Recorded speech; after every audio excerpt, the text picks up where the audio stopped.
Hello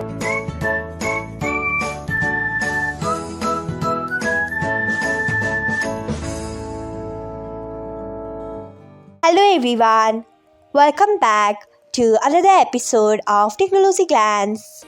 Today, in this video, I'm going to guide you through how you can turn off SMS notification of messaging on Facebook Lite. So, let's get started. Firstly, open Facebook Lite app in your device. Then tap on three lines icon. Next, tap on settings. After that, tap on notifications. Then scroll until you find messaging. Next, tap on it. After that, you can see the option of SMS. Turn off it by tapping on it.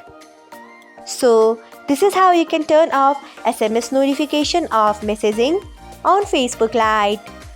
Thanks for watching. If you found this guide helpful, we would love it if you hit the thumbs up button below. We upload great new tech tutorials like this one every day. So, do not forget to subscribe to our channel and hit the bell icon so that you'll never miss another update.